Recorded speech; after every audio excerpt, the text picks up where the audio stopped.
The Pittsburgh Steelers still coming off of that big win against Buffalo. We have a lot to break down from it. I want to focus on the secondary because not just Minka Fitzpatrick, who we talked about, but Cameron Sutton, Joe Hayden, Tre Norwood all played a big role in this win. We got a chance to look at the snap counts officially totaled, and Tre Norwood played a lot more than people gave him credit for. I'm going to break that down and a lot more with Tony Serino for a Tony Tuesday right here on the Locked On Steelers podcast. I'm your host, Chris Carter. Let's get into it. You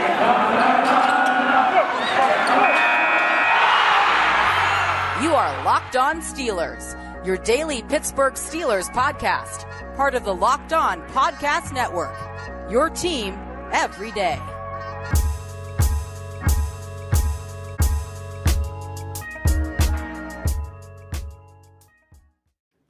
Welcome to the Locked On Steelers podcast. I'm your host, Chris Carter, bringing you your daily dose of all things the Pittsburgh Steelers. Mike Tomlin does speak to the media for his Mike Tomlin Tuesday press conference, but we're going to get you something a little bit earlier because it's not just me on this show. By the way, download this show on Apple, Spotify, Google Podcasts, Odyssey, and YouTube. Subscribe to our YouTube channel. It really helps us out. But you know me, Chris Carter, on Tuesdays, I get joined by Tony Serino because it's not just any Tuesday. It's time for a Tony Tuesday. Let's do it. I'm excited. Tony? Oh, I'm excited. Tony, what a big win. I get to have you on. This is awesome for you. Huge win. You know, the James Pierre hype train, and we're going to talk about that in a second, is full speed ahead, as are the Pittsburgh Steelers as a whole now. No one, Chris, had the Steelers winning this game. Basically, everyone in the media predicted them to lose. I predict them to lose. I believe you had them to lose. Both of us. I mean, we all come on.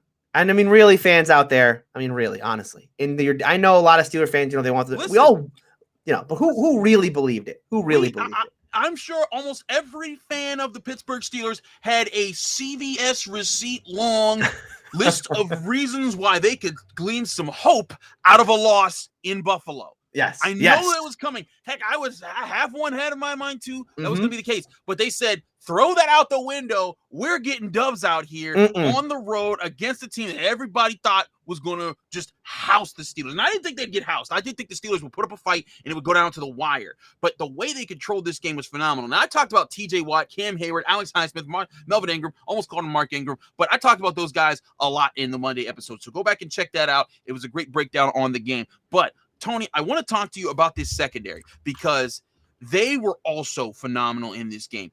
Now, granted, they didn't get an interception. I know everyone was bugging about that, but you look at how they were used in this game, and I thought it was very interesting. Now, you had your main base guys, Minka Fitzpatrick, Cam Sutton, Joe Hayden, Terrell Edmonds. They all played all 85 snaps in this game, 100%.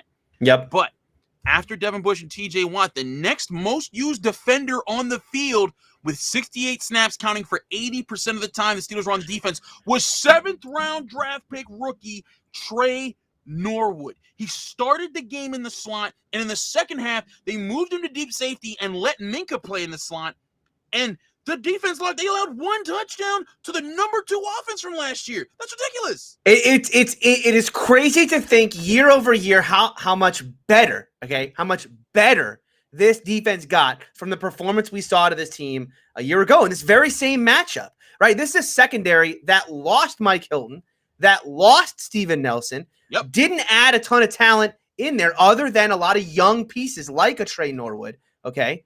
And yet, this was a better defensive performance, better secondary performance. Stephon Diggs did not get going in this game. Remember last year's game, Diggs kind of found a rhythm with Allen in the second half of the game. That didn't happen in this football game. This was a secondary that was stifling. They did not allow the big play. I mean, there were a couple opportunities for Allen, but he missed them. And this secondary, I thought, played really well. And Norwood was the guy who was the real shock. Because you know me, I was so excited to see James Pierre out there. And at first, when I saw Norwood out there, you know, I had a little feeling in the pit of my stomach, like, oh no, what happened? I'm not going to get to see my boy James Pierre out there. Pierre did get to play in this one, had a nice pass breakup on a second down late in the game. But I thought Chris Norwood was key to this game because not only did he come in and he filled that slot role as they needed from him, not a spectacular performance, right? It's not like he was the best player on the field or anything. He was they didn't pick on him. He was solid. Exactly. He was solid. But then the idea, like you said, that they could move him to safety, right? Move him out of the out of the box and put Minka in there and get Minka to now all of a sudden start to travel a little bit. We saw Minka do this a little bit last year, but if the more comfortable the Steelers can get with letting Minka travel a little bit and not have him only be primarily the deep safety, I think the better this defense is going to be because, Keith Butler, Mike Tomlin, they always talk about wanting to have these chess pieces, wanting to have guys that can move around. Boy, how many of those guys do they have now when you talk about, Cam Sutton, Minka Fitzpatrick, Terrell Edmonds, Tre Norwood, right? All these guys who can move around in that secondary and can kind of mix and match. It makes this defense really hard to game plan against. It really does. I look at this game and I also see James Pierre 31 snaps. That's 36% of the team's overall. Arthur Mollett 13 snaps for 15%. I mean, they brought in different packages. And one thing they saw that unfortunately, NFL Game Pass is stupid and we don't have all 22 film and it's so garbage. And we pay this for a reason and we're supposed to get access to this, but apparently not because the NFL doesn't have their stuff together. So we can't look at all 22 and do the analysis that we normally would at this time, with every game. But I can tell you just from watching the broadcast and checking things out from there, this team used a lot of different looks, a lot of different sets. It wasn't just like Tre Norwood in the slot and those guys. They would rotate Cam to the slot and bring James Pierre, and they would rotate Minka to the slot and drop Tre Norwood back, and that way that Cam could stay out there, but they wouldn't really lose anything. There was so many different switches they had. Arthur Mollett being worked in there. And when we asked Mike Tomlin about this during the season, during the training camp, and we asked, we're seeing a lot of rotating out there. What's this about? And he's like, it's all about situations. It's all about matchups. We want to have several different ways to confront things. It is apparent when you take on an offense that boasts Josh Allen, Stephon Diggs, Beasley. I always forget that Cole Beasley. Cole Beasley, Emmanuel Sanders, and Gabriel Davis, who caught their only touchdown in the game. When you go up against a group with that kind of talent, that says to me something serious. Like you're able, if you can run with those guys and that quarterback, you can run with a lot of people in the NFL. Maybe not the Chiefs. We still got to see how they do. But this was a heck of a statement by this secondary to start the season. And doing so without the benefit of having, a new look offense. This offense from a result standpoint was no better than what we'd seen out of this team a year ago in the first half, right? This was a team a year ago in the first quarter of games that only scored 42 points, under a field goal averaged in the first quarter a year ago. No better in this one, right? I mean, the defense was out there for like 40 snaps in the first half of this football game. They weren't getting a lot of rest. And yet the only points scored by the Bills, only real legitimate points scored by the Bills in that first half was on that 2-minute drill at the end. The other one was basically a gift from the special teams. So this was a monumental performance from this defense, a real statement, I think, from this, not just from the Steeler team, but really from this Steeler defense as a whole, pass rush and secondary, to say, look, yes, this team lost a lot of talent, but this group is going to be every bit as good as we've seen for the last 2 years. Absolutely. And a big part of that goes to coaching. We always talk about coaching when things go bad, but when things go well, shouldn't we also talk about that? We'll get to that in the second segment with Tony right here on the Locked On Steelers podcast. But first, I'm going to tell you guys about BetOnline. It's that time of the year again, and all eyes have now turned to football as teams are back on the gridiron and starting the football season. As always, BetOnline is your number one spot for all the pro and college football action this season. Get all the updated odds, props, and contests, including the $500,000 NFL Mega Contest and the $200,000 NFL Survivor Contest, open right now at BetOnline. Head to the website or use your mobile device to sign up today to receive your 100% welcome bonus. Be sure to take advantage of their opening day super promo if you didn't get a chance to take advantage of that. They have promos all the time. Go in and check them out. You get chances to bet on teams, and hey, if you check on the right ones, sometimes your wager can be refunded up to as much as $25. It's a great way to get introduced if you want to dip your toe into gambling and get some experience there. BetOnline is the place for you. It's the fastest and easiest way to bet on all your favorite sports, from football to basketball to boxing to horse racing. BetOnline has all of the different things you can take advantage of right now for the 2021 season at betonline.ag, your online sportsbook experts.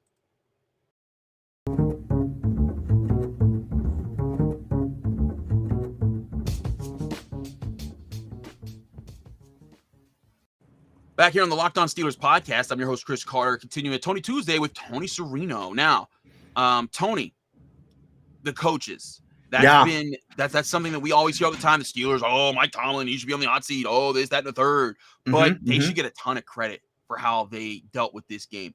Mike Pizzuta, a longtime Steelers beat writer and radio guy, and a guy who I've talked to for quite some time. He put out a very good point on Twitter. He brought up how Mike Tomlin acknowledged that the game plan going in, they knew that their offense was not going to be able to sustain drives. They knew that their defense was going to be out there for 70, 80 snaps. They were out there for 85. Yeah. They knew that was the case, and that's why you saw so much Tre Norwood. That's why you saw so much Melvin Ingram and Alex Highsmith. You even saw like one snap of Jameer Jones. That's why you saw Carlos Davis and Isaiah Buggs getting rotated in there and Arthur Mollett. This team knew that it had to keep the defense fresh, and it did. The defense never relented. They were always playing tough, playing physical, and being on point. There wasn't a point where they were like, "Ooh, we're gassed." I mean, maybe after the block punt, I will say they did look gassed on that. They did, yeah, that drive, yeah.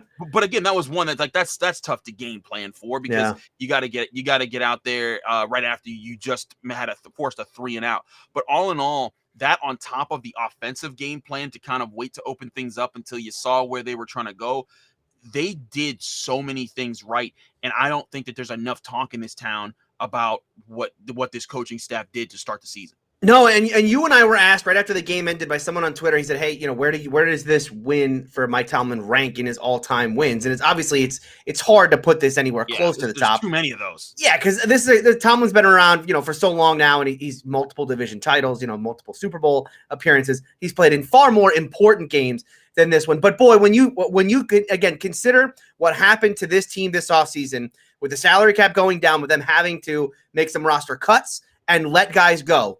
Okay, and not having the money to bring in high-powered, high-name free agents to replace all the talent that was leaving this organization, and bet really this coaching staff and this scouting department betting on themselves, right? Betting on the idea that, hey, we can take some young talent here, we can fill the gaps, and we can schematically get these guys in position and in a place to win. To win football games and still be competitive in the AFC. And it's one game so far, but absolutely Mike Tomlin, Keith Butler, these two guys deserve a ton of credit for what happened with this defense on Sunday. The way that they were able to utilize the edge rushers and keeping them all fresh and keeping them rotated, working Melvin Ingram and Alex Highsmith in along with Watt. I think what's happening on the defensive line doesn't get talked about enough. The job that they've done developing Isaiah Buggs and Carlos Davis and Chris Wormley, so that when, no to it in this game, you would have never known it from the amount of pressure they were getting on Josh Allen. And that right there, that defensive line, if it can sustain this level of play and as deep as they are, boy, that is going to pay so many dividends when we get to November and December and even potentially into January. It's going to keep this defense top of the league as we've seen from years past. And that's the big deal here.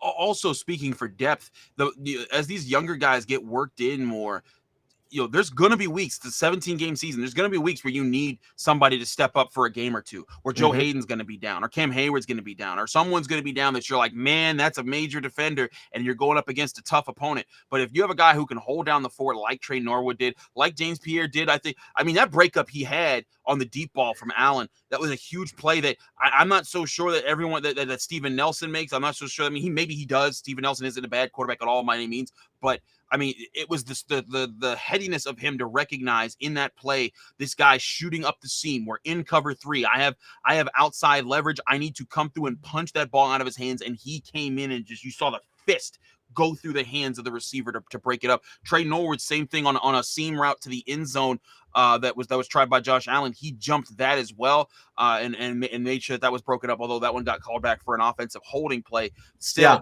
It's these young players that you didn't invest anything into. James Pierre, undrafted guy. Tre Norwood, 7th-round guy. And they're stepping up and making veteran plays that you'd expect from a guy that you paid good money, like Steven Nelson, like Mike Hilton, and they're making it not matter. And it's been said a lot about this defense that, hey, listen, how could you not be a great defense with all this talent, or all this first-round talent everywhere? A lot of those first-round guys left this off. Bud Dupree's gone, Steven Nelson gone. Mike Hilton, who wasn't a first-round talent, but certainly one of the best players at his position, gone. And this team was going to have to make do with lesser talent. They are certainly doing that. The other thing I want to point out with the coaching is going to the offensive side. I thought with 5 minutes to go in the game, the Steelers up by 7, that was a drive that in years past, we've seen the Steelers kind of go into that shell at the end of the game where it's like, especially a team like this, just run, and, put it all on the defense. And especially a team that went through the kind of upheaval they did offensively in trying to fix the running game. would have been very easy for Mike Tomlin, for Matt Canada to say, no, this is what we do. This is our identity now. We are a team that's going to push you off the ball, right? We are going to run the ball 3 times here, even though we all knew there was no chance, right? I love Najee. I have optimism about this offensive line. There was just no chance that they were going to get that kind of push. They hadn't gotten it. That wasn't the time to try it. It wasn't going to happen. They hadn't been doing it all day, but they did not do that, right? They stayed aggressive in that moment, put together a drive. How about this? The offense put this game away late. Something we haven't been able to say in Pittsburgh for so long now is this defense kind of carried this team. And they did carry them in this one, but I thought offensively, especially late in that game, the offense put it together finally to put this game away. I mean, they had the ball 5 drives, and they scored on 4 of them and knelt on 1 of them. So exactly. And they need more touchdowns. There's no doubt about that. But certainly there's a lot more confidence that this offense can do things than there was, maybe going into this season after that.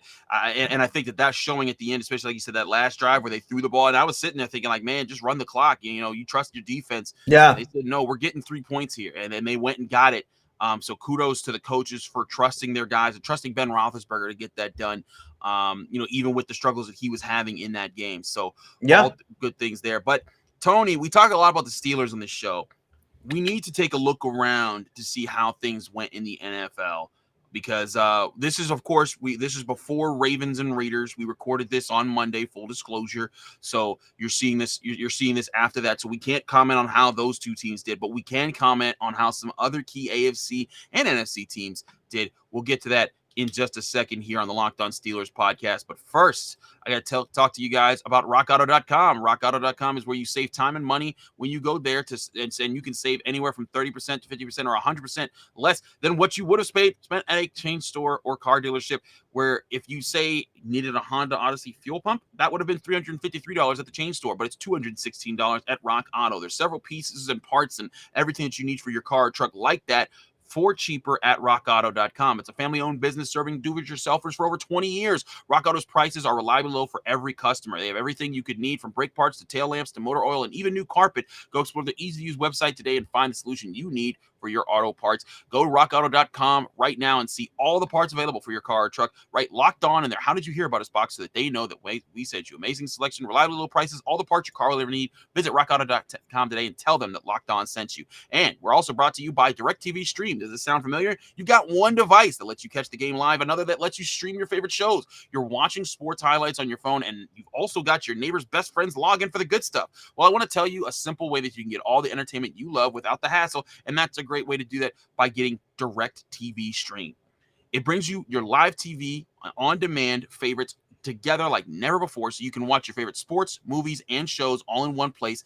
That means no more juggling remotes, no need to buy another device ever again, and the best part, there's no annual contract. So get rid of the clutter and the confusion and get your TV together with DirecTV Stream. You can learn more at directtv.com. That's DirectDirectTV.com. Compatible device required. Content varies by package. All right. And as you know, on the Locked On Steelers podcast, if we do back-to-back ad reads, we keep it rolling to the final segment here. Now, Tony. Yeah. We're going into looking around the league. We got to start at the most important game of the 4:00 games for the AFC. Ooh. And that was Chiefs-Browns. And going into this, I was saying, like, man, like, the Chiefs are going to win this. I thought there was no way. And then the Browns were up 12 at halftime. They're controlling it. At one point, their possession drives were touchdown, touchdown, touchdown to start the game. And through that, they possessed the ball for almost an entire quarter. Yeah. Those drives. And then in the last drive, they almost they went 97 yards, and then they messed up at the end. The time ran out on them. But then... Oh, yeah, the crazy lateral play. That play was nuts. Lateral play. It went nuts for them. They almost pulled that off, actually, at the end there. But then in the second half, they come out. They score a touchdown in the fourth quarter. They had a fumble that messed them up in the third quarter. But in the fourth quarter, when you had a chance to put away the Chiefs, who didn't play their best game, who were missing Tyrann Mathieu, who were missing Frank Clark, and this was your chance to show we are not the same old Browns. Turnover on downs, 3-and-out punt, Baker Mayfield with the most embarrassing interception that you could see him throw, and then him slamming his hands on the ground saying, no, no, no, after he throws the game-losing pick. You had every chance to beat this team, and the Chiefs, and last year they had every chance to beat Chad Henne, and it's just they seem to not get over the hump. What was your takeaway from watching that? And to me, I mean, again, keeping it relevant to the Steelers, I want to keep this viewed as like, the Browns beat the Steelers in the playoffs last year, but the Steelers won the division for a reason. If these two teams are healthy, I still see the Steelers as a better team. Look, this is a Browns team that obviously this has been as much hype around the Browns we've ever had. Browns fans want you to believe that they're a Super Bowl contender, and of course, a lot of people in the national media want you to believe the exact same thing. And certainly, as you talked about, the first half of this football game, the Browns looked like they were one of the most efficient offenses that you could see. I turned to my wife at the end of the first half, and I said, "Look, the Browns are a team right now where if you force them to punt, that's a victory. That is a victory defensively. Just getting them to punt the ball right now is a win." But the second half, I mean, they turned back into a pumpkin. They turned absolutely back into a pumpkin. This is the big question mark for the Cleveland Browns. You can't deny the talent that they have. They are a very talented. They got talent top to bottom on their roster. But when push comes to shove, when this team, when it gets down to the wire here, what is going to happen with this football team? Are they really going to put the ball in the hands of Baker Mayfield and say, go win us a football game? That's still an open question. And then defensively, well, I mean, after this game, and there are a ton of questions about this team because, yes, it was Patrick Mahomes and it's Travis Kelce and Tyreek Hill, but holy cow. I mean, Patrick Mahomes didn't have a third option in this game, didn't need one, right? Because the Browns did a great job of not covering Tyreek Hill, and when they did, they didn't cover Travis Kelce, and they basically did whatever they want offensively. I think the Browns are a good football team, but I just think, and you'll hear me talk more about this on AFC North Talk for those of you who watch, the Browns got to stop with this whole moral victory thing coming out of this game. If the Browns want to be one of the best teams in the AFC, then I'm sorry. Blowing a 12-point lead at halftime and blowing a 9-point fourth quarter lead is no moral victory from me. No, I again, like you, I like my chances with the Steelers going up against the Cleveland Browns this season because I like the Steelers' chances defensively to put Baker Mayfield in some really inadvantageous positions, and I have no idea what that Cleveland defense is going to look like throughout the year. So, I think look, Cleveland's still a good football team, but we just saw from Pittsburgh, they're pretty good too. That's the thing, and here's the other thing we saw: the Steelers can play from behind. They've got the defense to bang. I mean, the Buffalo Bills with one of the most prolific offenses in the league last year, with a healthy group and everybody returning, they got shut down, and the Steelers were able to claw their way back into the game. Yeah, the Browns are not a claw your way back. They're a front runner. They need to run the ball, get the lead early, so they can keep running the ball, and then they can keep hiding Baker Mayfield's deficiencies. But when push comes to shove, and that man has asked you to win the game by himself and not with a balanced offensive look, and the team, when they know that you need to pass, that's when he fails. And NFL on CBS brought up a great point. An interesting stat. He's thrown 16 fourth quarter interceptions since 2018. That is the most in the NFL. And why? Because in the fourth quarter is often when the pressure's on the quarterback to make the throws, to actually throw the ball when everyone's looking for you to throw the ball. And that's when people are able to pick on Baker Mayfield. Again, I'm not saying the Browns stink. I'm saying that they blew a major opportunity. And you're right. If this was the Browns 3 years ago, if this was when the Browns were coming off of being 0-16 for back-to-back seasons or whatever it was that they were, this would be a moral victory. But no, if you want to be the best team in the AFC, if you want to be a Super Bowl contender, that's not a moral victory. You choked it away.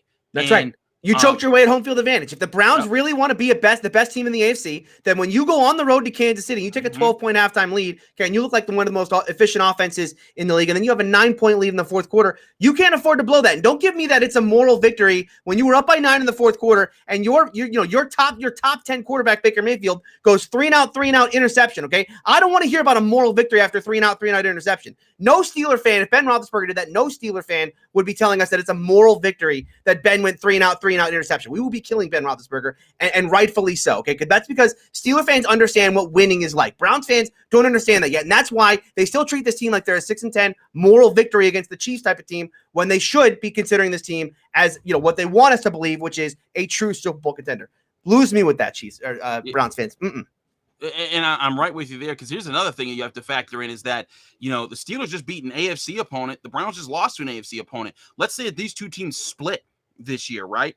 Yeah, that's going to be a factor. The AFC North division, of course, will also be a factor. But, when tiebreakers start getting worn down, those are factors into the game. And, and the Chiefs, that's a team that, that's going to they're going to give everybody fits. they're going to give the Steelers fits. And if this was your chance to knock off a common opponent and get up a win where you think the Steelers would lose, you needed to take that, and they didn't. And again, I still think the Steelers are top dogs in this division until proven otherwise. This defense is the best. To me, they're the best defense in the league right now. They got question. They got better. Somehow they got better. Somehow they got better. I mean, Bud Dupree had one tackle for the Titans against the Cardinals, on Sunday. Yeah. And granted, he needs time to gel. He needs time to figure out what's going on in the system.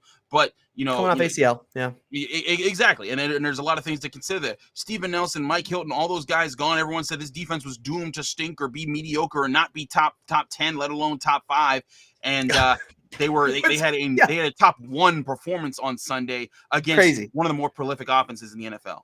I kept saying, okay. So my thing was, okay, look, this team lost a lot of talent defensively, right? They're most likely they take a step backwards. Like the question is, how far back did they go, right? Because it's like, look, if you go from third best last year, right, whatever they were. So let's say they were best last year. You go from first to third. Okay, that's not a big drop, right? Yeah, you dropped a little bit, but who cares, right? Somehow there's no drop, Chris. This team got better defensively.